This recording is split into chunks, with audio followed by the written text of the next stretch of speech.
Watch the driver who is sitting on the right of the car as you look at it, because it's a left-hand drive Triumph TR7V8, and it's the brilliant Swedish driver Per Eklund from Arvika in Switzerland, the man who won the Escadapid rally sprint earlier on this year in a car exactly the same as this, and he's challenged 1 minute 38 John Watson.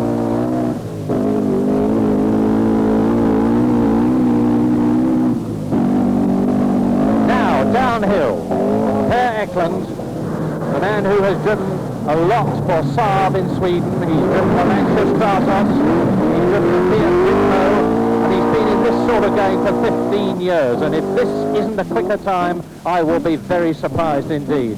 First in the Swedish rally, ex-Swedish champion, supporter, and as I say, is absolutely tops on this sort of going, as he demonstrated in our rally sprint event earlier on this year at Escadapid. Through the water splash, and that was what stopped him before, and it looks as though it's stopping him again, and it has. Tragedy for Per Eklund. Exactly the same thing has happened in this competitive run as happened to him in practice.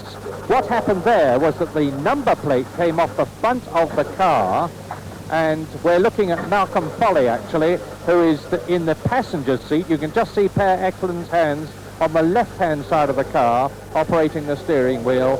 Continental driver, continental position. There he is through the back window, and so Per Eklund has completely destroyed his chances. You see Alan Jones's name on the side of the car. That is because Alan Jones, as the Grand Prix driver, will later be driving this car, which in this run has been conducted by Per Eklund, very unsuccessfully, as you can see.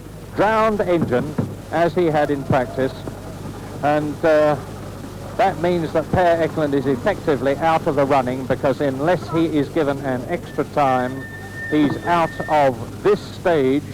There's nothing he can do to retrieve the position when he goes in the reverse direction, and that really is tragedy for Sweden's Per Eklund, because he finished equal third in the circuit part of this rally event in engine running again.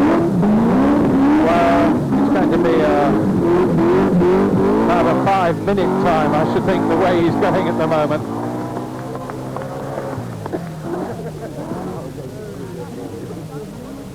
But, of course, it's always possible that Per Eklund is not going to be the only driver to down his engine on this stage. That's what that water splash is there for, to challenge them, to get the combination of speed, momentum, direction right without drowning the engine. And Per Eklund did not succeed in doing so. And look at the way he goes now. Watch the suspension on that TR7V8. He's... what a pity. Per going so very, very quickly there. And that's 2:56.7. Well out of contention. On the line, Alan Jones in the left-hand drive, Per Eklund, Triumph TR7V8, and waiting to talk to him, Simon Taylor. Alan, this is a pretty unusual situation for a Grand Prix driver to find himself in. Have you ever done anything like this before? Well, I did the same thing last year, but you're quite right, it is an unusual situation. In fact, your father used to do rallying as well as racing, did he not? Have you any ideas of following in his footsteps? No, it's too muddy, it's too untidy. Now, Per Eklund, who's the man who should really know how to drive this car, had some problems in his run and so far made the slowest time of the day. You're the current leader overall by winning the motor race, so how confident do you feel? Well, I'm not very confident, because I think the car's taking me for a ride half the time on this loose stuff. But as a Formula One driver, are you happy to have the most powerful car here? Oh yes, you can have the most powerful car, it's up to you how much you want to use it. Okay, you've got 1 minute 32.2 seconds to meet Alan Jones. Off you go. And Alan Jones can finish as low as the fastest and still pretty well up, because he has taken the point part of this rally sprint event. He's got that 300 horsepower TR7V8 there.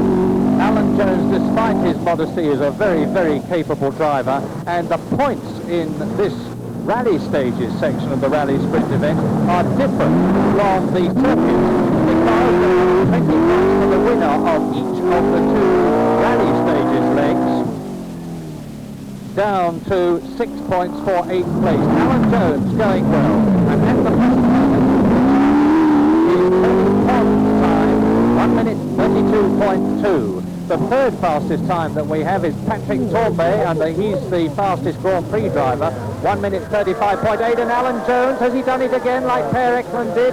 My goodness, he has, for the third time, and there is absolute despair from Brian James, Alan Jones's co-driver, because for the third time in practice, in the competitive run that Per Eklund did, and now in the competitive run that Alan Jones is trying to do, the water has found its way into the engine compartment of the Triumph TR7V8, drowned the ignition and put it out of the running. So it looks as though that is the completion of the first runs on that direction of the rally stages part of the circuit. Free driver Alan Jones on the right as you look at the car, because it's a left-hand drive car. He's third fastest on aggregate, and Per Eklund has finished his run, and when I say finished, I mean finished it in a good time. 1:33.5 because he got through the water. It's still conceivable that Alan Jones, if he puts up a very good time indeed, could win over... No, it isn't. That's it. Alan Jones has lost too much time, undoubtedly, there to enable him to come through and win. Although he keeps going, he just caught it, cleared the tyres, gets it going again. But Alan Jones, third place on aggregate with 46 points, is challenging a target time in this direction of Tony Pond, 1 minute 31.2. Challenging hard, but now the real challenge is because he has still got to tackle the water. And he, like Eklund, keeps to the right. Undoubtedly, Per must have said to him, keep to the right when you get to the water, the car will dip, but you'll be all right. And Alan Jones has done just that, but he's lost a lot of time when the car came to a standstill further back along the course. But he keeps it going, and he's coming up to the fastest part of the course now. Down the left-hander, now into the dry section, uphill, over the crest, then down. And Alan, who was saying between runs that he finds the transition from Grand Prix cars and the saloon that he was driving earlier on, the Sports Saloon TR7 Coupe, very difficult to adjust to. But he's doing it well here. This is the last corner as far as he's concerned, the right-hander. See how his time compares with that of Per Eklund. 1 minute. Oh, slowing right down. 1:45.1, and that must have destroyed it as far as Alan Jones is concerned. Now the man, Per Eklund, in fourth place on aggregate. He's yet to do a proper run, and he must be very worried indeed, because this car was drowned in the opposite direction when Per Eklund went through the water splash. It was drowned in the opposite direction when Alan Jones went through the water splash. And it will be a grimly determined Per Eklund, grimly determined to avoid the water, which he's approaching now. As he goes across the grass, very soon he will be into the water, round the right-hander. Eklund keeping it going. Now is the challenge. Is he going to slow right down, or is he just going to go flat out? No, I think. No, he's not. Well, he's through, and he's kept it chiming, and there's an enormous cheer from the crowd, because they've gathered to see if it would happen, and he's doing exactly the same. And Tony Pond, who has been our fastest of all so far, 1:31.2. Per Eklund could finish on top of his form with a very quick run, which will be some recompense, and he finished in fourth position in the circuit in the Triumph TR7, not the Triumph TR7V8 that he's in now, but the 2-litre four-cylinder version. And now look at him flying, 300 horsepower. Now compare how he takes this right-hander with the way John Watson did.